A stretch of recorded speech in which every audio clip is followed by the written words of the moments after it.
Makambo efungwami. Voyage aux États-Unis et zongi lisusu avec force. Ovandaka na poto na Belgique na France. Otika bana na Kinshasa, mwasi azali na Kinshasa, oza na posa aya na États-Unis. Contactez biso na ba numéro ezali wana na se. Toko sunga yo, pote mwasi na yo to bana na yo, baya na États-Unis. Bandeko nyonso oyo nzamba ko sunga ba gagner, tozali ko benda bino matoi. Ba procédure ezali ya ko changer, sala ke bana dossier na yo, ozui chance na yo nzamba sungi yo po za la sélectionner. Zonga na dossier na ona ba bureau na biso, toko traiter yango na ndengo esengeli. Pour epesa yo possibilité ya koya na mboka États-Unis sika nazali. Ozalaka na poto na France, Belgique, Afrique du Sud, pe na États-Unis d'Amérique.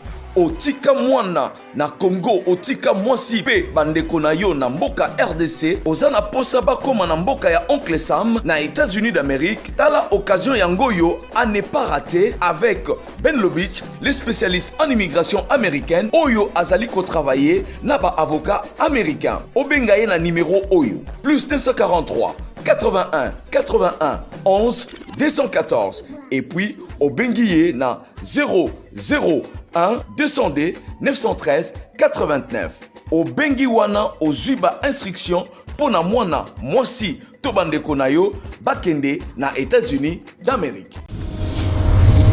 Bouyei malamu na Sarah, application ya Afriland First Bank et sali na téléphone. Salela misolo na yo na tango nyonso lingi. Na Sarah Banking, ezande bank na chombo na yo. Tinda mbongo na yo na bokengeli nyonso ata ofandi na ndako. Consultez solde na yo, landela ba crédit na yo, sala ba virement bancaire, senga cheke na yo, tope tuna motuna pona kokoso ya lolenge nyonso. Elongo na Sarah Money, biso nyonso tokoti masolo ya bank na chombo na pete nyonso. Afriland First Bank a komiseli biso li benga na ye na téléphone. Ata oza na compte bancaire te, salela mbongo na yo na téléphone na yo na kimia nyonso. Na lisungi ya Sarah Money, okoki kotinda pe kozwa misolo, kosomba crédit na yo ya communication, kofuta mbongo ya biloko sombi, tembe sili. Kende na lombango ko télécharger application na yo Sarah ya Bank Afriland na Google Play to App Store. Pe kimambango na agence Afriland o ezwami pene sika ofandi po ba activele yo Sarah. Sarah, Bank na biso et longo na biso bipai binso. Afriland First Bank, the pack. Très bien. Mbote na bino balandi ya bosolo na politique officielle, balandi ya bosolo télévision. Na pesi bino mbote avec espoir que bozolanda biso na tongo ya lelo. Roublin va se battre pour avoir le retour ici. Boza ebele, boza kolanda biso partout à travers la République, boza na Beni, na Bunia, na Butembo, boza na Congo central, na pesi bino mbote. Naza koliki ete week-end ya lelo et ozala malamu bon week-end na bino, na mabota na bino parce que bozolanda biso en direct. En direct sur Facebook, en direct sur YouTube et comme mon message non, une autre manière il y a ko pousser bino plus près il y a programme Oyo, surtout la grande chaîne a une audience populaire Bosolo Télévision. On va évoluer. Ce week-end, comme d'habitude, au Lobaki, tu as un programme, il y a un samedi officiel. Tu as un programme à 11h, tu as un programme il y a 16h, tu as un programme à 20h, tu as un programme il y a 7h du matin. Dans autant que la bino, les informations du jour avant de recevoir notre invité. En attendant qu'on m'amène aussi les conducteurs. Très bien. 6 confessions religieuses, ça c'est une information de la CENI, ont déposé les PV à l'Assemblée nationale sans les CC et la 5O. Donc, le 48 heures qu'on a donné, pour Batobayokana, finalement, Bayokanité, Basali semblant ya Koyokana, mais Bautomoni Binomoko l'information que 5O, Bandeko ya SCC, Bango Batikité à part 6 confessions religieuses, au Bango Batiki. Ensemble des Katumbi refusent de désigner ces candidats à l'absence d'un réel et sincère consensus national. Ça bloque encore le processus. CENI, affaire Jeep aux religieux. Jean-Claude Katende appelle Félix Tshisekedi à initier les enquêtes sur les soupçons de corruption. RDC, du 1er janvier au 29 juillet 2021, la trésorerie de l'État signale une mobilisation de 6,296,3 milliards de francs congolais. Ministère de l'Emploi, Travail et Prévoyance sociale, Claudine Ndoussi se lance dans la réforme de l'inspection générale du travail. Scandale à Sinat, 25 ans de détournement massif et systématique en toute impunité. Béni, 6 morts dans des affrontements entre FRDC et ADF à Rwenzori.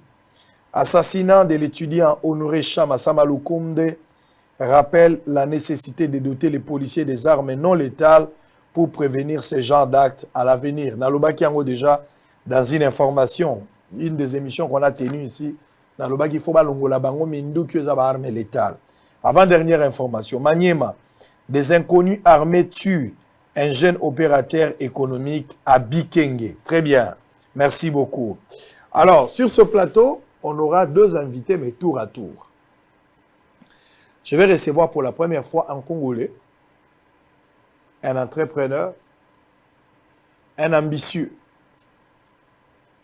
un visionnaire qui a accepté de faire quelque chose, bien que le nom, ça sonne autre par rapport à la connotation politique, mais on saura tous les détails tout au long de cette émission. Il s'agit bien de M. Étienne Kabila. Mbote na yo. Mbote ndeko sango. Ozali mélange ya bakombo mibale. Tout à fait. Étienne, on voit la famille du fait Étienne Tshisekedi, pour Batomso par rapport à prénom.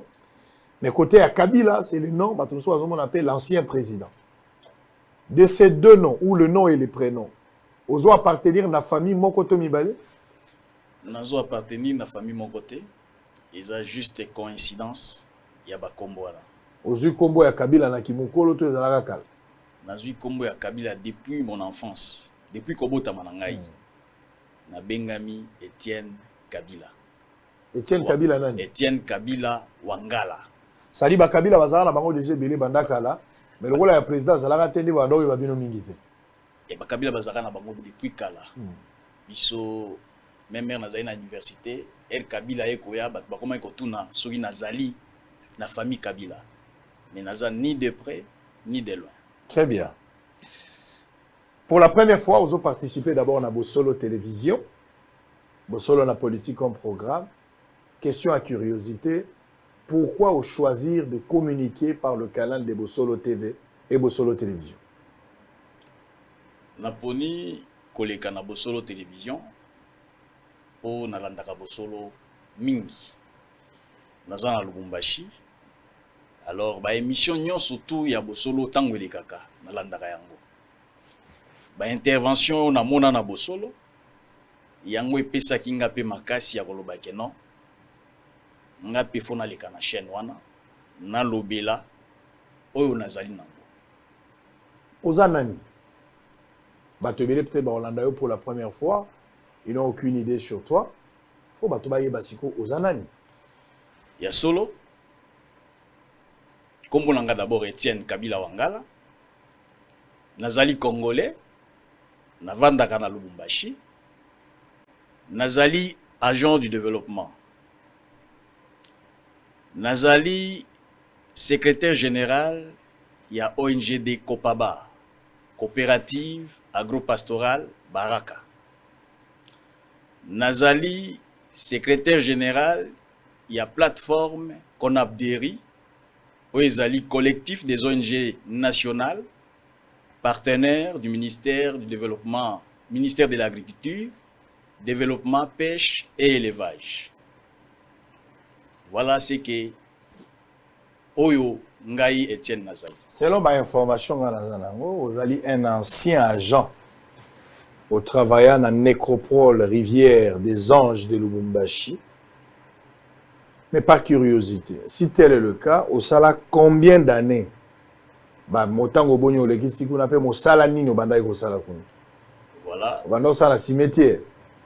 C'est vrai, Nazalaki, agent à nécropole Rivière des Anges dans Lubumbashi.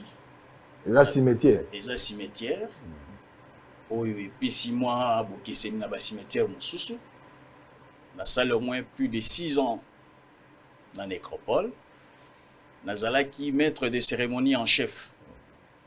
Donc, Ngaïndé na bando sala ba oraison funèbre, il y a ba autorité. Donc, ba tout ezaki lokola ba tu VIP, ngam to bando sala ba oraison funèbre na bango. Donc, nous avons moins 6 ans d'expérience dans la nécropole Rivière des Anges. J'espère que ça a connaissance na ba tebele parce que yom to sala oraison funèbre, ça dit yom nem to lobaka. Tout à fait. Tant ba na nzoto ya moto avant bakotisa yango na mabele yo nde moto kopesa français yo nde moto kogere baémotion ya bato yo nde moto kosala speech pour permettre bato bazala na baémotion ya kolela base rassurer. Mais finalement lelo ozali sukuna te kolongwa une entreprise il y a toujours eu des raisons et là on ne sala olongwa alors que mosala oyo oumeli nango mingi soki bibembe bamonaka oyebani mpe na bibembe mingi malheureusement bibembe bamonaka te. Motivation à kolongwe utaki wapi olongwe par évocation ou c'est parce que tu as trouvé bien ailleurs? Kolongwa soki na longwe na nécropole ezali kolandana na musala ndenge tobando salango tobandi nécropole wana ezalaki nano eloko te tokomisi yango ndenge ekomi eyebani mokili mobimba eyebani mokili mobimba il était question tofongola mususu na Kolwezi na kei pe na sali inauguration ya nécropole à Kolwezi comme ezala kaka bozana mokonzi bozo sala musala kitoko azo promettre mais azo réaliser te. Alors to monaki na monaki neti na komi objet moko ya exploitation suite ya wana natali pe mokonzi yango na bando sala nae abandi kokanela ngai. Pourquoi? Parce que na bandaki ko exiger oyo ezaki des droits pour ngai. Era bandi kokanela ngai alors natalaki na lobi ole na continuer boye il serait mieux na luka nzela mususu. Na zela kitie moko ay ko sala erreur moko boye mokolo moko na erreur ya salaki ninga na sotaki na erreur na epseno no succès to kabwana awa ndenge to kabwana kinaye to kabwana naye tout en étant na kati ya boîte et na banyo mona déjà ba menace na baki qu'est-ce que je peux faire.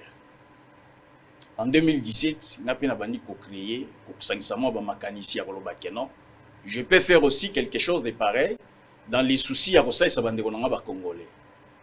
Yango na bandaki malembe na 2017 2018 2019 2020 un certain le 9 septembre c'était les jours où ngana bango to kabwanaka officiellement en bonne et due forme d'ailleurs.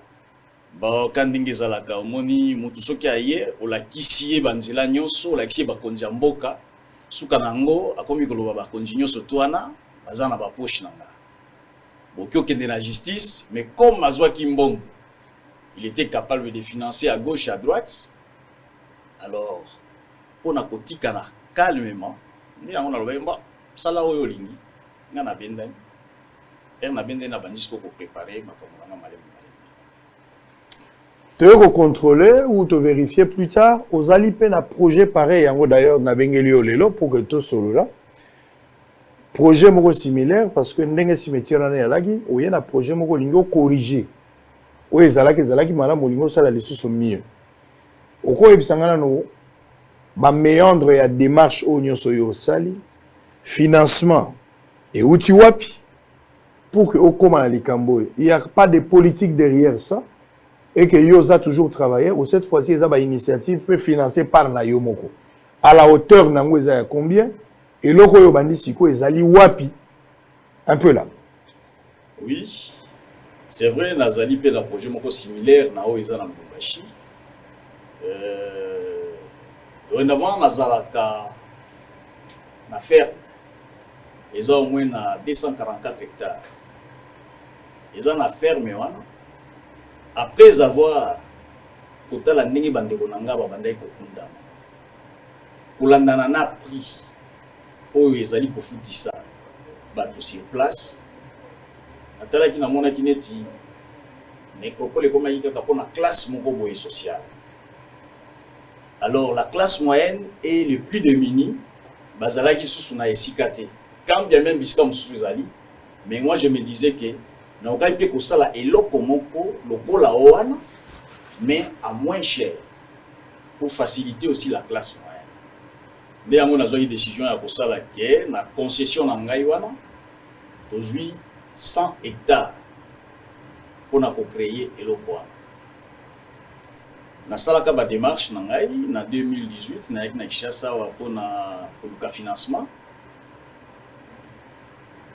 na yaka na période d'investiture ya premier ministre Ngelu Mkamba eloko esalamaka te nazongaka na tikaka ba dossier na yekoya na 2020 na mois de septembre wana nazwaki occasion ya okotisa ba demande na ngai na FPI na direction générale et puis na kotisaki pe la même demande wana la direction ya PCA. Quelque temps après, nazwaka réponse à PCA. Alors recommanda kangai na kende na province natala l'été provincial parce que le projet zaki projet ya Lubumbashi na mona eto solo. Na sala ya ngopi to sololi. Alors il était question ya ko remplir ba kaneva na bango. Nazali ngai moko na concession il y a 100 hectares et puis yango nde part oyo ngai na ye nango na lobi part na ngai yango oyo pona créer eloko wana. Très bien, on va parler de ça tout à l'heure parce qu'il faudra qu'on voie aussi les images de ce que vous avez amené pour te ba congolais parce que liwa ezanzela ya bato nyonso même yo moko okufa ta muso ba okundoga kuna ta muso ba okundo esika mususu mais tokanisaka minka bato bazana bomo mais place ba oui bakendaka des fois tozaka soin ya comprendre te ko lobake lobby ezape nzela na biso peut-être ko bongisa malamu na ba primo ko eza penza malamu naki na Bukavu une fois na monaki ndeko moko asali pe projet ya monene ya cimetière na PCM Botaza honorable le mieux élu ya point wana ndeko Rabazani. Alors on va prendre le compte rendu il y a conseil de ministres il y a 30 juillet où il est Kaki Lobby suivait le résumé de ce qu'a été ce concert-là, ce conseil de ministres. Cette fois-là, on va maintenant parler avec lui pour découvrir enfin ma maquette ou avoir une idée par rapport à la place où désormais nous serons obligés, si nous avons des cas à deuil, là où il faut être orienté en paix et à des prix promotionnels. En image, on se retrouve après. Compte rendu de la 13e réunion du Conseil de ministres. Le Premier ministre chef du gouvernement, Jean-Michel Sama Lukonde Kyenge, a présidé ce vendredi 30 juillet par visioconférence la 13e réunion du Conseil de ministres. 5 points étaient inscrits à l'ordre du jour, à savoir 1. La communication du Premier ministre chef du gouvernement. 2. Point d'information. 3. Approbation d'un relevé des décisions du Conseil de ministres. 4. Examen et adoption des dossiers. 5. Examen et adoption d'un texte. De la communication du Premier ministre chef du gouvernement. La communication du Premier ministre et chef du gouvernement a porté sur 4 points principaux, à savoir 1. De l'organisation du séminaire gouvernemental. Le Premier ministre a présenté ses félicitations aux membres du gouvernement pour leur participation active au séminaire organisé à leur intention du 22 au 24 juillet dernier pour se ressourcer et s'est focalisé sur la mise en œuvre du programme du gouvernement qui repose sur 15 piliers, 62 axes et 340 actions. À la suite de ces séminaires, il est attendu l'adoption et la promulgation de l'ordonnance portant attribution des ministères, l'envoi par le Premier ministre aux membres du gouvernement des lettres des missions ainsi que par la signature d'un code d'éthique. Le Premier ministre a exhorté le ministre à faire du programme du gouvernement leur bréviaire de chaque matin. Il leur a rappelé la nécessité de se concentrer sur la mise en œuvre des actions sous la conduite du président de la République, des actions qui doivent partir de nos 145 territoires parce que c'est dès la base que l'impulsion doit être donnée pour ce qui concerne le développement de notre pays. Le deuxième point abordé dans la communication du Premier ministre, c'est sa visite de travail effectuée en début de semaine dans la République égyptienne. Pour répondre à l'invitation de son homologue égyptien en vue de consolider les échanges entre les deux pays à la suite de contacts réguliers existant entre les chefs d'État de la République démocratique du Congo et de la République d'Égypte. La mission a porté essentiellement sur la visite du chantier de la cité administrative de Almassa capitale, située à 80 km du Caire. Le projet d'extension de la ville-province de Kinshasa, dans sa partie est, s'inspirera de ces modèles. C'est dans ces cadres que des discussions ont eu lieu entre le membre du gouvernement et la société égyptienne, maître d'ouvrage spécialisé dans les développements des villes. Kitoko City sera bâti à l'image de la ville de Almassa du Caire. Les aspects techniques du projet, ainsi que les mécanismes de financement, ont été discutés avec la partie égyptienne. Les ministres d'État à l'urbanisme, son collègue à l'aménagement du territoire, ainsi que le ministre des Affaires foncières, ont été chargés de préparer le rapport technique à soumettre au Conseil de ministres pour adoption. Le troisième point de la communication du Premier ministre a porté sur les décès d'un étudiant à l'université de Kinshasa. Le Premier ministre chef du gouvernement a déploré la mort de l'étudiant Chama Kwete. Il a indiqué que pareil événement est inacceptable et qui ne devrait plus se répéter. Il a réitéré, à la suite de l'implication du ministre de l'Enseignement supérieur et universitaire, les condoléances du gouvernement à la famille de l'illustre disparu ainsi qu'à toute la communauté estudiantine et professorale de l'université de Kinshasa. Il a encouragé la justice à faire son travail afin de sanctionner sévèrement et de manière exemplaire les coupables. Il a rappelé la nécessité pour le gouvernement de poursuivre la formation de policiers dans les maintiens de l'ordre public et de les doter des armes non létales pour éviter pareil incident dans l'avenir. Autre point abordé par le Premier ministre.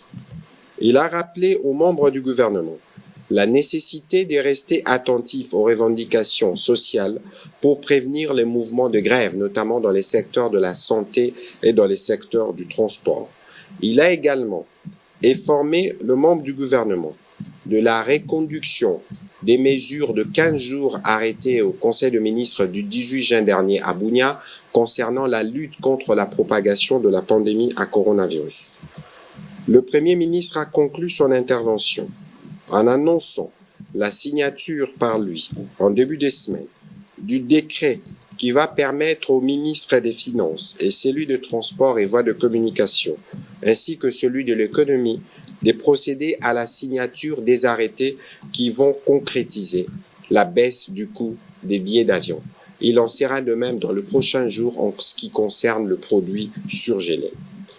Au chapitre 2 du Conseil de ministres de ce jour, relatif aux points d'information. Le vice-premier ministre, ministre de l'Intérieur, Décentralisation et Affaires coutumières, représenté par son vice-ministre, a fait le tableau de l'état du territoire, qui reste généralement marqué par le calme, et l'état d'esprit de la population a été marqué par quelques faits saillants, notamment les débats au sein de confessions religieuses autour de la désignation du candidat président de la Commission électorale nationale indépendante, la polémique au sein de la population consécutive au projet de loi, à la proposition de loi fixant le montant de la dot et de fiançailles, la psychose au sein de la population consécutive à la décision prise le 16 juillet 2021 par les médecins de service public de radicaliser leur mouvement de grève sur toute l'étendue du pays et la poursuite des opérations militaires dans les provinces sous état de siège. Toujours sur ces chapitres, pour sa part, le ministre de la Défense nationale et ancien combattant a fait le point de la situation générale sur les terrains opérationnels, qui demeure relativement calme à ce jour. Il est particulièrement revenu sur la situation sécuritaire dans les provinces sous état de siège, où la forte pression de nos forces armées continue d'enregistrer des redditions des miliciens. En province de l'Ituri, la situation sécuritaire est suivie étroitement dans 2 de 5 territoires qui composent cette province. Elle est marquée par les affrontements entre les forces armées de la République démocratique du Congo et les groupes armés. Les services signalent l'émergence d'un groupe armé. Très bien, merci. Alors, on va continuer. Ne nous en tenez pas rigueur. Juste après l'émission, on reçoit l'intégralité à Conseil de ministres. C'est un programme, chaque samedi, on va vous présenter. Ceux qui Conseil des ministres qui vendredi, dès qu'on termine à la première heure, chaque samedi après l'émission, retenez, vous aurez déjà les comptes rendus, à moins que les éléments soient à la disponibilité, mais je vous rassure que vous serez informés en temps réel. Alors, Ndeko Étienne Kabila, qui n'est ni de la famille de Kabila, moins encore la famille à Étienne Tshisekedi, mais c'est un Congolais. Abanda osa la place à Kundarabato. À Oumela, à Sala Moussala Fongola Lisolo, mais à un certain moment, va payer en monnaie de singe. Et il s'est décidé de se retirer, de faire également chemin à Yemoko. Et aujourd'hui, na terrain na Yomozala Inango, ferme. On dit mieux au total, il y a 244. Hein? Les lots 100 hectares. Justement, pour la route 5 hectares, ils ont moqué, ils ont moné. Ils ont espace à moné. Ils ont la commune. Ils ont la commune à Rouachi. Commune à Rouachi. Dans Lubumbashi.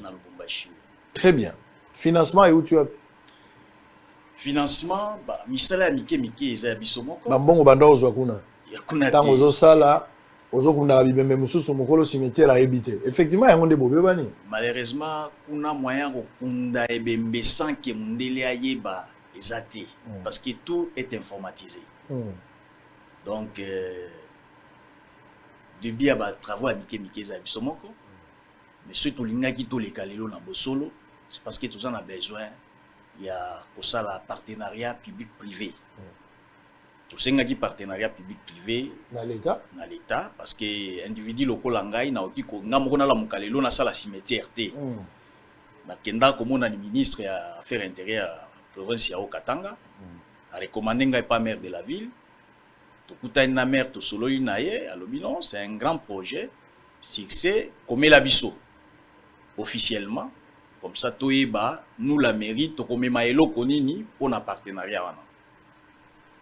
Comment Nazo la réponse Tilelo Nazo la réponse ya maire de la ville pour Lubumbashi.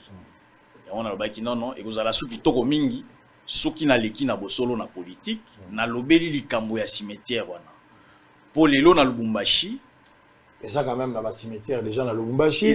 Même bas privé particularité objectif aux poursuivre na simezani. O ayo ko kesana na nini pour ezaka mabele. Voilà. Ba cimetière est belé. Mais la plupart des cimetières on a les lots, nous surtout comme Kotonda. C'est ainsi que nga loba ki non na 100 hectares pour tout ça la cimetière wana. Problème là c'est ça concurrence loyale na niveau Lubumbashi ezalité. Succès to moni ke bande ko na biso o mususu bazanga babola ba bazanga moyen. Des fois ba komi ko boaka bibembe. Des fois ba tiki ba sundole bembe na morgue pourquoi par manque de moyens. Yango so tobaki non to meka ko sala eloko moko oyo ko salisa bande ko na biso o bazana ba moyen te na o bazana moyen de façon que bango pe ba kundaka batu kitoko. Dans les soucis à Koloba, chaque le 1er août ndenge to kenda ko visiter ba cimetière batu wana bazala pe na possibilité ye accueillir na cimetière olia bando kata matiti ya kata banjete pour koma na tombe ya ndeko na ye. Mais cette fois-ci, ezala dans le nord, donc au Kei na cimetière moko, vous en avez besoin de Suisse à Moutoute, au Koti, au Ebisokin de Konayo, Bakundaka na ale nini, Soki Azali na numéro nini, au peut retrouver facilement. Voilà ce que nous voulons quand même apporter na niveau ya Lubumbashi. O ezalakate. O ezalakate. Donc o ezalakate. Ça dit même la cimetière yo alaka, biloko zolo bezalakate. Na cimetière na zalaki biloko na zolo ba ezali. Mais tout ça na moi et là comme sous tout bakisi likolo nini ndenge ya kokundela batu. C'est vrai tout ça totongaka bakavo et puis likolo to tie béton. Mais tu as constaté na moment moko boye na cimetière place nga na zalaki soki bokundi batu ezalaki na ba insecte moko ba bimaka na kati ya bakavo wana. Même temps on a za koloba batu baza kotala baza koyeba ke non ils ont un insecte moko bimaka na bakavo okioza oza ya kotelema na salle moi insecte on a lekio na elongi des fois koti na monoko des fois koti na zolo eza ba insecte oyo ebimaka air kora mutu ese décomposaka. Alors biso tolobi nono comment est-ce que tokoki kotia fin na ba insecte wana. Toko tonga kavo, toko kitsa cercueil, mais après avoir ko kitsa cercueil, solution to mona ki poto mema pour ba insecte wana baza susute eza to tche mabele.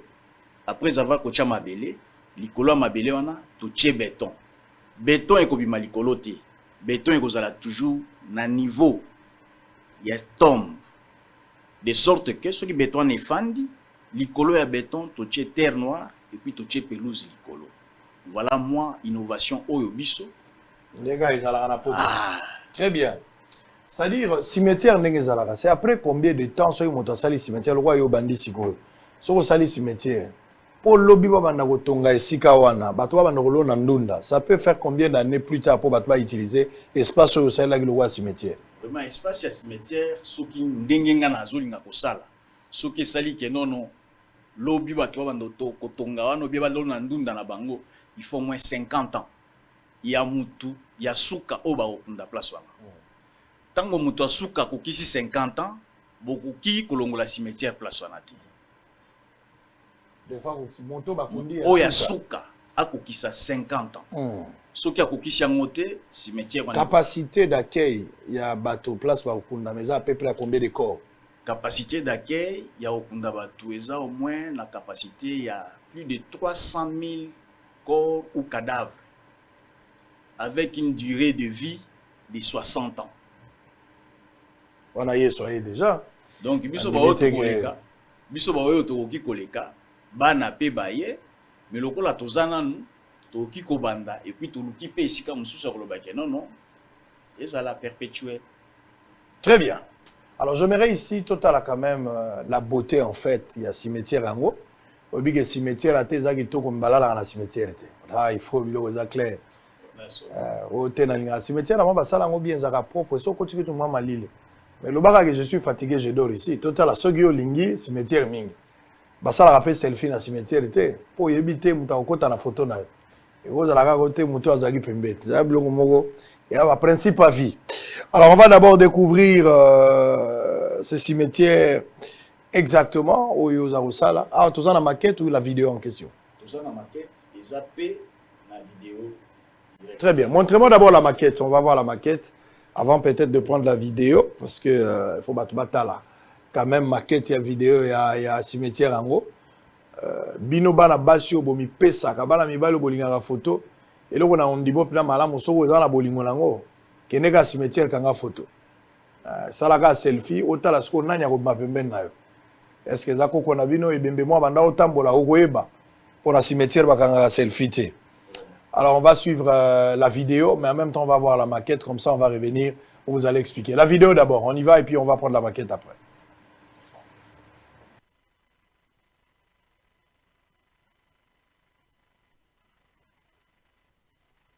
C'est ma jeune entrepreneur des jeunes Joishi tunako créer leo. Munatoka mkumfuata ndugu mpenzi, tunamuuliza tena bwana Etienne, tunasema ile maketi unayo, ile mtindo ya Tuburu Tayenga, utufasirie kwanza tupate kuyua bitakuya namna gani mumushikie. Le cimetière du peuple de la Salama est situé à 18 km du centre-ville de Lubumbashi. Et là, nous allons vous présenter les différents bâtiments que nous allons construire au cimetière de la Salama. Premièrement, nous avons les bâtiments administratifs qui sera érigé dans notre cimetière. Nous avons la grande salle de cérémonie qui est juste à côté. Et là en bas, nous avons les bâtiments techniques. Mais pour éclaircir un peu, nous allons vous présenter la salle de cérémonie. Comment est-ce qu'elle sera? La salle de cérémonie est là. Et là, c'est vide en haut. Nous avons la salle de cérémonie. Nous avons les bâtiments administratifs et la salle technique. Et de l'autre côté, c'est notre parking qui sera un parking modernisé avec tous les nécessaires qu'il faut. Et de l'autre côté, au fond, là, c'est les modèles des tombes que nous allons construire au cimetière de la Salama. Voilà en quelque sorte comment se présente notre projet. Sasa batu ya kuachana chana ndugu mpenzi wale walifuata ile mafasilio hawakuikala kimya. De ma part, mimi nafurahi na hii projet parce que muvile ya Lubumbashi batu ba mingi wanazoelea kufanya paka bile biko na existe. Maintenant tunaona masumeture ya mingi isha kwa labika bantu wanakuwa na yenga. Avec cette explication, cimetière est ku 18 km. Très bien. Alors on a vu totali le projet la Rouachi, justement la Rouachi. Effectivement, c'est ce qui se passe là-bas. Mais Nengolobi projet comme il bloqué, Zali Kambouya maire, il y a le Lubumbashi, c'est lui qui bloque le projet. Donc le maire n'a pas vraiment bloqué. Et où se trouve le problème? Le maire a bloqué Nanouté, a bloqué le projet, sauf que tous les Zélandais, le rôle il faut y répondre et puis to bengana, to vanda. Mais depuis au commis, ça fait 2 semaines. Il y a qui depuis le 24 juillet. Le 24 juin. Donc 1 mois et c'est un mois et l'équipe. Alors je dois vérifier en tant que journaliste d'investigation, je dois avoir vérifié. Je connais les gars, je vais entrer en contact avec lui pour avoir plus d'éléments autour de cette question. Ceux qui répondent ces alliés, ceux qui peuvent répondre ces alliés, tu as aussi bien rigueur et à loi. On verra ce qui va arriver. Alors, on va terminer.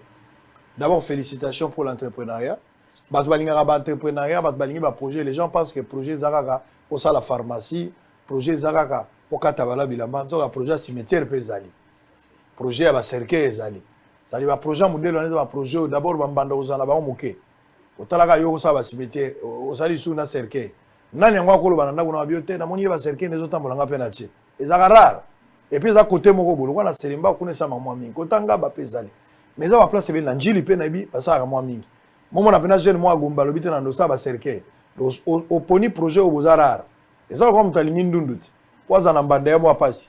Parce qu'à Azue, loco, il y a ce pel. Azue, pardon, moi, je suis à ce pel, non. Mais à un certain moment, et ça l'ira bien. Ça l'ira bien. Bah, au babali, non, tu es au bali déjà, tout ça, sur la chouette. Mais bah, au babali, mais quand on moi, si en dundu. Au moment où on a banda, même pas difficulté, on a une maman nanzela rozalate. Pour on a pièce rare, on montre ça rosa. Surtout bazala pe kitoko. Bande golabso ya basi surtout ya bandundo. Très bien. Alors, un constat avant de terminer. Dans la République démocratique du Congo, il y a beaucoup de jeunes qui se plaignent. L'État a fait ça bongoté, FPI a soutenir. Est-ce que vous partagez la vie? Tout à fait. Nous allons partager la vie na bandekwana. Parce que on a ezali moko na ba difficulté o tozo rencontrer lelo. Monika projet ndengezali so okenango esika, okenango na institution bancaire moko. Bazo biso que non, ça c'est vraiment un grand projet, c'est un projet bancable. Mais pour ba pesa yo financement, c'est tout un problème. Faut ba senga yo biloko ebele. Si ba koso na mwana na akufa. Vraiment donc ozo kendem so non chez nous, il faut seulement au déposer bâtiment moko. Il faut pesa ba mikanda ndaku, il faut osala boye. Or biso ba jeune toza kote malelo kambia me bazolo ba entrepreneuriat des jeunes. Il faut encourager ces jeunes gens. Bon encourager bango. Des fois bon meka bango, botala soki réellement sur terrain ba ko réaliser lo côté. O eza détermination, mutu moko avandi mikolo ebele alobi non. Na kilo ba iloko moko. Omoni tango tozolanda boso banda olanda boso na politique ezoko pesa ma peut-être que na ba chaîne misusu. Bobandi ko annoncer que non bientôt là tokozala na esika na biso moko tozala na bosolo télévision et tout ça nous sommes dit ndeko na biso congolais a sali eloko ndengo wana pourquoi pas to boakela eba flair. Suite ya courage wana yango biso ba misusu tozui pe détermination na koloba ke non. Je serai peut-être congolais à liboso Katangé oya kosala cimetière moko moderne na Lubumbashi. Alors tous on a besoin il y a soutien ya batebele. Par exemple, Manani et puis un numéro de contact par lequel les gens peuvent vous appeler parce que désormais beaucoup opérationnel dans nos cimetières et fongwamité. Très bien. Alors parce que vous avez besoin à babaire de fonds, vous avez besoin à contact ya bateau ko s'associer na yo justement pour appuyer les projets, regardant peut-être dans un sens comment partager les intérêts. Quel est le contact et puis message dans la souka? Le numéro contact est Ali 099 020 71 55 085 92 674. Voilà, bana Lubumbashi, bazana Kinshasa, bazana Poto, partout place sur ma bengi même na WhatsApp, bah, on 24 heures sur 24. Très bien. Un dernier mot? Le lobby, tout va soutenir. Dans la province à Katanga. Mais d'abord, le cas dans la Kinshasa, ils ont biloko yo mokonzi amboka. Qui des fois pour encourager batondengwana. Je sais très bien qu'à l'andaka émission yo, so gaza kolanda biso ba jeune, toza simanae pour na accompagner na ba projet na nyos. Donc, ils ont biloko yé en tant que mokonzi akelo ba di, mutu wana bo soutenir yé, mutu wana bo appuyer yé. Na niveau naïe en tant que président de la République, le premier ministre aussi, ils ont eu Salamana Lubumbashi, ils ont la raté, ils ont juste dans le cadre de la Kosalisa, Babola, Nabatumsusu, Bazana, moyen Nabango.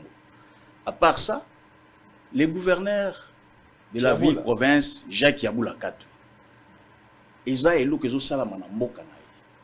Donc, occupé, au Tchamouan Loboko naï, de sorte que l'Okwana et c'est réalisé Ndenge Sengili. Et vous allez sengo pour la population naïe et puis pour naïe moko.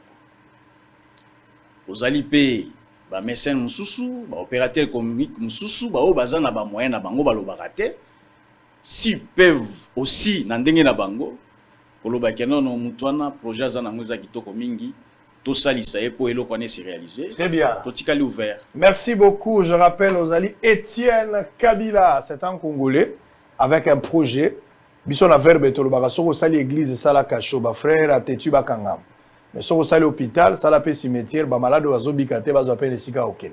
Donc eza normal cimetière ezala normal bazala na pompe funèbre place au sala ba cercueil eza normal pour besoin nyonso il faut solution nango ezala.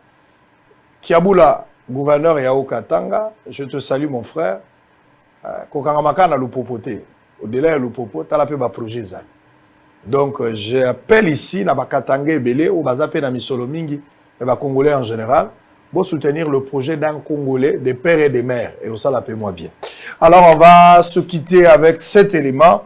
Réunion de comité de gestion de l'IFASIC avec les ministres Moïse Donzang. Vous voyez que na IFASIC, moi, grève moko ya ba enseignant, pendant 2-3 jours, na batangité, officiellement, à lundi. Merci parce que après cet échange, Longoli grève officiellement na IFASIC. Lundi bana ifasi classe ezali bozonga moto ya kokosa to na vana nda ko grève ezakaka ifasi classe ezongi fo boya kotanga. On va suivre cet élément et puis on va récupérer Socrate Kasongo. Civisme comme je vous ai annoncé boyo ka malongi ya lelo kozala ndenge nini tata malongi yeyo na koyamba sikoyo moto ya ko pesa malongi to ko sola long et large makambo nyonso etungisa ko na bomoi na yo ya civisme okoma instable na vie. Batu bakoma komonela yo makamuso échappaka yo batu muso bamona lokwa batanga droit yo yebite okoki koyekola droit zwa papier zwa brique zwa bic na yo na papier tant tozo zonga musale kozalaka ya kokoma na suka ya vie na yo soki nzamba bengi yo soko boba kundo na kisasa oboyi pe mboka na bino po cimetière ezalaka te senga bakundoka na Katanga na Ruashi po cimetière yango. Alors on a fini, plus blanc que la neige. Non, ça c'est à la fin de l'émission. Alors on a fini, on va se retrouver tout juste après pour prendre Socrate Kasongo. À tout à l'heure. Une réunion d'urgence a été tenue ce vendredi 30 juillet par le ministre de l'Enseignement supérieur et universitaire à l'intention du comité de gestion, le syndicat et la coordination des étudiants de l'Institut facultaire de sciences de l'information et de la communication sur la problématique de frais académiques. Après avoir entendu toutes les parties prenantes, le patron de l'ESU a décidé que les étudiants continueront à payer le frais tel que fixé par l'instruction académique 022. À conclusion, nous sommes convenus que l'instruction académique 022 a déjà fixé les frais. Les étudiants vont payer les frais tels que fixés par l'instruction académique. Mais pour tenir compte des revendications du syndicat, des aménagements seront faits au budget. Et le ministre s'est engagé ensemble avec les comités de gestion pour essayer de trouver des parades qui vont aider les syndicats et les agents à ne pas être lésés. Le président des étudiants présents à cette réunion a appelé ses collègues au calme. On vient à peine de sortir à la salle de la réunion avec le ministre de l'ESU, y compris nos autorités de l'Institut. Comme l'a dit le ministre, ces petits problèmes ont été réglés. Donc soyez calmes, restez sereins, parce que nous rentrons avec la bonne nouvelle. Pour rappel, c'est depuis mercredi dernier qu'un mouvement de grève s'observe à l'Institut facultaire de sciences de l'information. Il y a Lubumbashi, ville comme Lubumbashi, de sorte que maire wetu aone kusema hakuna mtu anamwachilia afanye kazi yeye mwenyewe. Kukubiana ile tunasema jeune entrepreneur des jeunes njo ishie tunakuwa kucreate leo. Munatoka mkumfuata ndugu mpenzi, tunamuuliza tena bwana Etienne, tunasema ile maketu unayo, ile mtindo ya Tuburu Tayenga, utufasirie kwanza tupate kuyua bitakuya ya namna gani, mumushikie. Le cimetière du peuple de la Salama est situé à 18 km du centre-ville de Lubumbashi. Et là, nous allons vous présenter les différents bâtiments que nous allons construire au cimetière de la Salama. Premièrement, nous avons les bâtiments administratifs qui sera érigé dans notre cimetière. Nous avons la grande salle de cérémonie qui est juste à côté. Et là en bas, nous avons les bâtiments techniques. Mais pour éclaircir un peu, nous allons vous présenter la salle de cérémonie. Comment est-ce qu'elle sera? La salle de cérémonie est là. Et là, c'est vide en haut. Nous avons la salle de cérémonie. Nous avons les bâtiments administratifs et la salle technique. Et de l'autre côté, c'est notre parking qui sera un parking modernisé avec tous les nécessaires qu'il faut. Et de l'autre côté, au fond, là, c'est les modèles des tombes que nous allons construire au cimetière de la Salama. Voilà en quelque sorte comment se présente notre projet. Sasa batu ya kuachana achana ndugu mpenzi, bali balifuata ile mafasilio ala kuikala kimya. De ma part, mimi nafurahi na hii projet parce que muvile ya Lubumbashi batu ba mingi wanazovelea kufanya paka bile biko na existe. Mena tunaona masumetuari ya mingi isha kwa labika, bantu wanakuwa na yenga.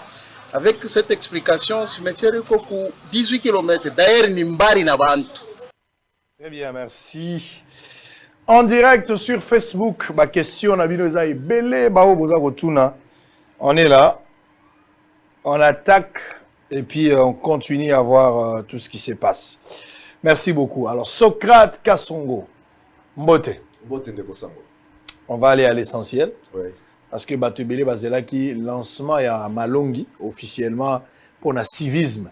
Tolobela qui en autant tozala qui na bisika mususu mais les autres communes nda on biso le programme était réclamé et vous allez prendre le titrage nango mais la linga qui officiellement les autres lancé pour que le samedi prochain où le programme qu'on donnera et pas le directeur de programme ils à l'officiel que tel jour à telle heure batu bakolanda to ça la on peut spot na annonce. Mais les autres ça la moi toilettage parce que soif ya Malongi et umeli ebele to 8 ans sur l'angote. Toza la ba confusion ndenge na lobaki ba congolais belé mon peuple périt par manque de connaissances. Pour ma mbebele ba ba éviter mais à travers yo les autres toza na quelques points to autant la place to soukela.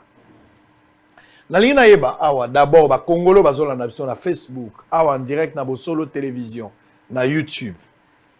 Différence nini ezali na langage na biso tant to lobaka rembourser ngai to restituer ngai.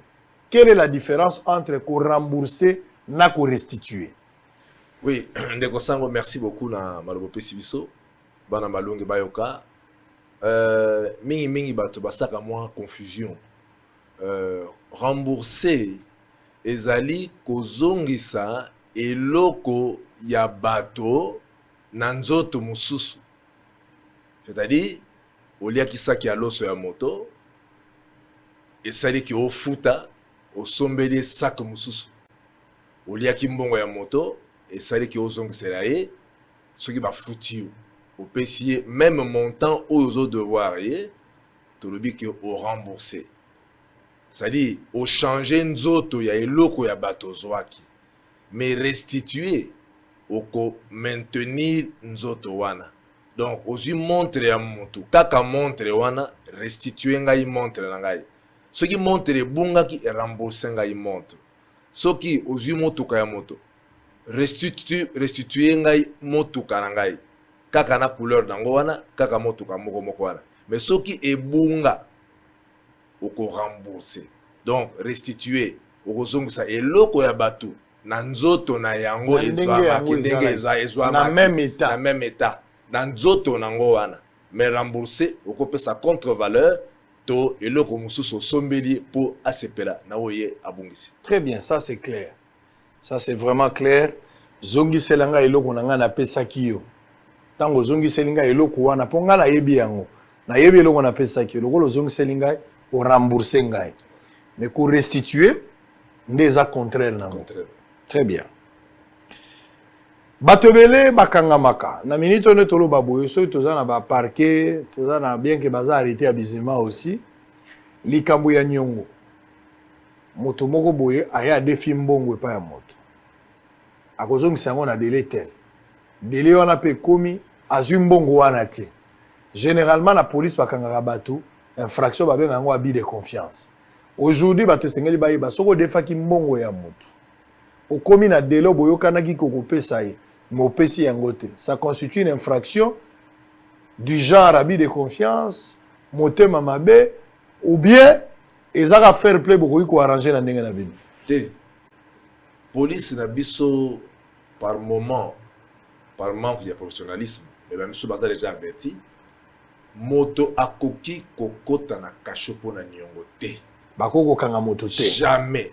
Il n'y a pas de prison. Ateza 2 millions. Ezali nyongo parce que ekoko zala jamais convertible na abus de confiance parce que nyongo zali pesanga ina utiliser. Na kosongisela yo. C'est ça le nyongo dette. Mais abus de confiance zali à la base un contrat oyo moto azui avec un devoir ya ko dissiper ko limusa yango te ebunga te abate eloko ya bato yesikoyo à se détourner na esprit ya contrat alie mbongo to alie biloko ya bato wane komi abus de confiance soki policier akangi yo même 5 secondes pour na likama nyongo bofunda ye na auditorat bakokanga ye ngam lebisi bino o atetembe ameka ake na auditorat lobi bakainga pona nyongo wapi décharge yango obe refuta les 12 refuta les 12 bakangi yo pola bakotinda ba agent ya auditorat bakokanga ye parce que nyongo ebonga naka jamais infraction abus de confiance et kotika na nyongo ti mokolo yesu akoya. Donc ozopesa bato nyongo bato bakenda kodefa bakoma batetu apparemment. Ezali kopesa tetu te ezali kosala ye pression asala ba décharge asala ba gage asala ba hypothèque parce que gage ceux qui ezali kamezali eloko eza meuble ceux qui bougaka et meuble oyo bougaka te ba benga ngo asala ka hypothèque ça y opesi garantie. Il y a beaucoup de moyens de pression au sala moto akosala mokanda devant autorité que na kopesa autant ba gage ça ba mode de pression ba hypothèque mais kozwa moto azana nyongo ko vendre ça na cachot ezali kosala arrestation na détention arbitraire donc OPJ wana akosala ndolo na makambo yebite. Eza la langage moko généralement, eza ba langage moko to utiliser na kati ya société des fois peut-être ba yebaraté. Lokola o eza malongi. Ngai tata malongi na bengi yo po ya kote ya bana ya malongi bayoka. Bana malongi ba landa biso na Facebook to pesi ba ngombote. Ba langage otolobaka. Des fois to maîtriser ba terme te ou bien ba expression. Quand est-ce que moto akoki kolobela légitime défense? Légitime défense ezali en gros pour na ngonga ezali pété ezali le fait pour na mutu ya ko pour sa violence oyo batindeli epa ya mutu donc mais en a ba condition légitime défense ezali violence oyo loi est tolérable c'est-à-dire une espèce ya contre violence c'est-à-dire basali yo violence ou repousser violence wana par droit et par devoir par une autre violence, mais à condition de respecter proportionnalité. Ce n'est pas motabet yo mbata et sa violence, yozi ozongusele machette, au déborder proportion. Motabet sur par exemple Sima Loboko, yoko za munduki. Donc au déborder. Et puis dans le principe il y a l'estime défense, il faut tout respecter après imminence na actualité. Moto a sali yo violence a bandi ko kima. Moto ye pa na yo abeta yo na libende o te défendre a bandi mbango soko landi atazana mchette atazana munduki o beti o bomiye ba ko kanga yo pour meurtre parce que violence o ya ye ici là qui déjà donc ce qui m'a menacé j'allais dire yo il faut repousser violence on a vif et action c'est-à-dire na kati action asali asala au te défendre ou esquiver au sali tout aller au sali mabe ata akufi akemai mais soki asali yo violence na mbeli na machette to na munduki abandi kokima olandie violence na ese sili oyo soki osala infraction ya mubimba soki akufi bakokanga yo mpona meurtre mpona assassinat selon que baretenir élément préméditation dans ton chef mais généralement ils ont homicide volontaire, ils même pas involontaire, volontaire ou meurtre sur moto au départ. Azaki na viseur, il y a comme ça là mabe ko commettre infraction à meurtre. Mais le là et katana qui a kokiote akei, il faut obomier donc bakolandera yo parce que violence oyo ou repoussé par une autre forme de violence mais avec non respect à proportion et si et s'arrêtaki et si et telemaki. Voilà un peu en gros pour éviter tokene milé na soki par exemple moyibi akoti na ndako aye na lichette ndenge bakulu na bakotaka ngai sikoyo moto na moni bazo viser na ngina se défendre fonga pena lukaka lichette ou bien nako utiliser arme nako utiliser bilongo mususu to naza na droit ko boma moyibi te alors que moyibi a un esprit ya boma ngai. Bon, notion la loi est le moko na doctrine et comment qu'on tolérer net disproportion, légère disproportion parce qu'il est difficile moto sous le choc de la violence à ça une évaluation quasi mathématique entre danger qu'il encourt na hauteur na taille danger qu'il doit infliger à l'autre. Donc droit et prévoyaka en examiner justement le contexte yango in abstracto in concreto batala qu'est-ce que dans quelles circonstances et l'okwane salemi. Donc moto oyo aye na machette nanda kwa moto azu munduki moni que machette ezana pour effet koboma ce qui a éliminé, il y a lieu, parce que vidéo est zatée, que Alingaki a bomanga éliminé, le juge ou le parquet va apprécier que Bakouti machette et ça tranchante, et ça dit vraiment mêlé, et limé et mêlé, et ça dit que et ça dit la possibilité à Koboma, va apprécier. Mais ce qu'il faut retenir que les légitime défense, ils ont beaucoup de difficultés d'appréciation parce qu'on ne sait pas vraiment prouver que Mouto a l'ali babomi, yenda y pona Koboma. Alors, il faut vraiment prouver que Aïko Bomanga, Tala Koutou Bandis, et non, Bakouti Moutalali, Kaono, Aïko Bomanga, il me défendre et à Koufité. Bakundi Mayumba, on bangote. Donc, légitime défense, et c'est beaucoup de preuves qu'on mette à disposition par l'autorité judiciaire pour que, constater que réellement, aux acquis en danger, ou repousser danger par un autre danger, c'est-à-dire, au une contre-violence dont tu étais l'objet. Donc, voilà un peu. Donc, il faut apprécier, marge, mais dans mon peuple l'estime défense il faut ça l'effort au respecter proportion entre au respecter proportion.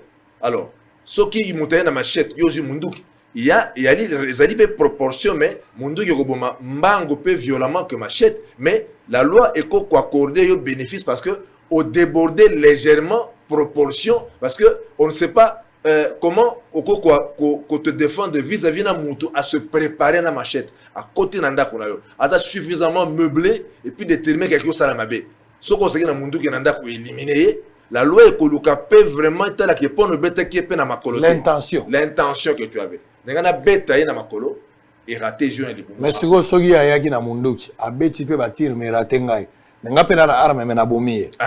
Voilà légitime défense pour respecter proportion. A utiliser arme létale a utilisé mondouk pour abomayo et rater yo bomi. Mon ko respecter proportion. Donc légitime défense ils a vraiment ma kasimi gâté pas bazozi pour ne pas déterminer exactement que moto azo na ebembe boye ils a dit moto ayi ko boma ba bomi.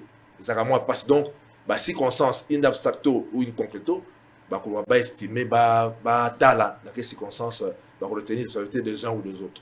Bon on ndenge zalaka ke mutu moko boye ayeko yiba koyi na kati ya lupango ayibi alinga keneme ba na quartier ba récupérer ba bomi eza légitime défense te légitime défense il faut tala ba condition légitime défense mutu akoyi na kati ya lupango na epse bino mbemiso tu koleka que soki mutu aza ko kima danger notion de violation de domicile ekufaka donc lupango ya mutu tika kozala ya ye vis-à-vis na mutu aza en danger lorsqu'il y a réellement danger contre sa personne. Dans la cocotte partout. Montozo qui m'a danger, Azan a droit à construire la permission. Tina c'est en bête, tina chambre pour se protéger. Donc il y a bateau. Il y a bateau. Et même plus loin, na droit naturel.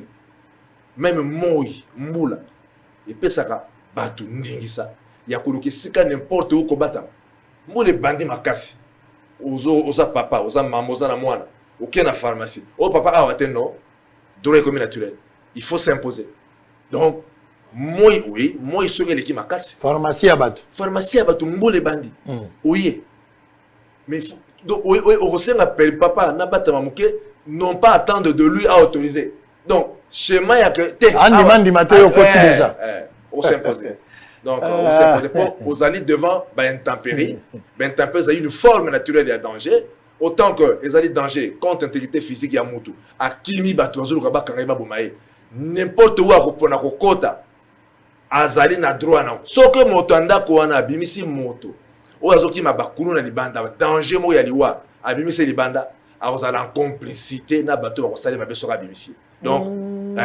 notion ya violation de domicile ekufaka na mokolo lopango vis-à-vis na moto aza en danger asokota lopango très bien comment est-ce que total avec ba danger ngoti obimaki na mwana bato mineur voilà non na nzela patata na bango okoti siko pa ba voisin wana pe eza okyo batamata mais papa mazo ndona nini agangela yo to afinga yo même so po abeta yo mais kobeta za danger te eza danger te kogangela pe danger te eza danger te eko maka so alinga bomayo danger de mort très bien danger contre intégrité physique très bien akokota n'importe quelle que soit infraction pour laquelle aza le prochain ezalaki viol akokota ata viol avec ba outil non conventionnel akokota le pango wana pona kobata parce que bazolanda na machette azojui pe na présomption innocence très bien et puis na droit na protection ya loi bien que aza poursuivable mbula na moi bata ma place nyozoli okobata mayo kotuna papa kotuna pe avia mutu oko informer que mbula ebandi et puis na ba relation tozango na mokili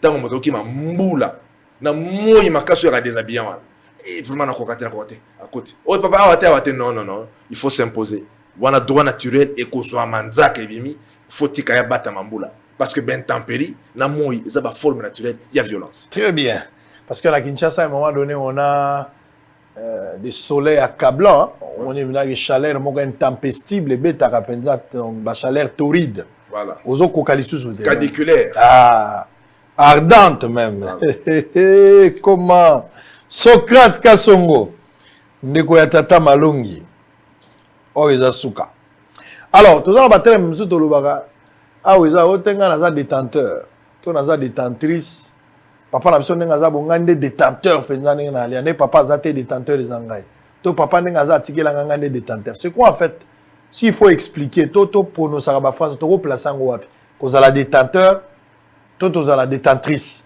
d'un document ou d'une manière générale elinga koloba nini bon batu mingi bayebaka te kozala détenteur ezali bato bakanisa kozala détenteur eze kozala détente lokola gardien ozala babeta kufrate détenteur elakisi moto waza déjà na eloko soki oza na certificat oza détenteur ya certificat soki oza diplômé d'état oza détenteur ya diplôme d'état soki oza diplôme ya graduat to licence odi détenteur ya diplôme ya graduat to ya licence bato bakanisaka te naza détenteur donc na aussi sa mbolo donc mpo na ye akanisi que ezali détente ya diplôme donc azali pene ya kozwa te ezali mauvaise compréhension il y a sens il y a mot détenteur et lakisi te mutu oza na détente détenteur elakisi mutu oyo aza nango déjà soki oza na diplôme oza détenteur ya diplôme soki ozozela ya diplôme oza diplômé te oza détenteur te ozali envoi ya détention ya diplôme tobongisa baterme wana nako mingi nayoka mpe oyoka soki otuni mutu na nzela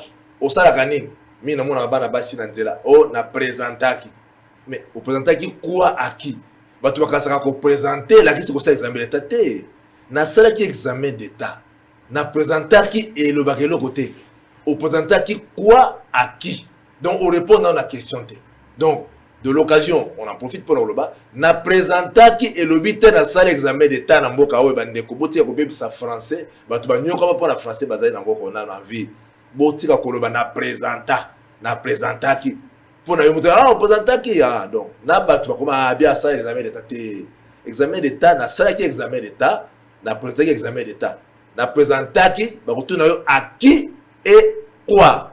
Donc réponse aux incomplète à la complète. Voilà. Curiosité. Nakutani na mwa baka ebele bato pe bazokomela biso lokwa bana malongi bandoti na ba dossier na bango on so ezali pour la lumière et à droit et ça la autour de ça. involontaire ndenge tozalaka boye lelo même na bolingo ou bien na libanda kaka ozwi volonté ya kofutela mwana moko ya mwasi classe to mwana mobali akufela tata akufela mama ba condition eza difficile moya kotanga eza sote mais yo ndimi lobi te ngai na koki kosunga ye ozwi engagement bando futele Minerval ofuti une année 2 ans troisième année ozo kofuta to kati na yo est-ce que du fait ko kati kofuta yo mto futa ki déjà 2 ans ou bien 2 années successives et combien infraction to l'arrêt peut intervenir à n'importe quel moment sans la difficulté et cause à l'infraction mais et cause à l'objet à poursuite judiciaire oui comment ça parce que obligation à cause de ça monte faut le Minerval les obligations naturelles ceux qui ont exécuté avec une promesse ferme en amont on va exécuter au commis lié n'abord que promesse au sali moto andimi promettant à comment lié parce que moto à qui on a promis à accepter une promesse acceptée et peut ça fait à irrévocabilité dans le chef il y a moto à sali promesse moto a foutu le moto Minerval na ka tu kopesa moto pas que non papa tel à sanga grâce Minerval za noko à ça tata moi si ça bon ezali exécution il y a obligation alimentaire oyo loi na biso epesa na bateau bazali na mongo bazana moi moyen na famille bazana devoir la grossesse ba o bazangi ezali continuité autorité parentale parce que autorité parentale est sur 18 ans mais ceux qui moi nazo tanga tous ça a besoin et continuer à mettre sous le statut sous la terminologie il y a obligation alimentaire donc au moment que moto oyo a promettre yo ko futa bon a futa nemo ka mibale a koki ko katate il faut assurer ça parce que promesse de obligation naturelle naïe pour autant que ça qui bien ezaki promise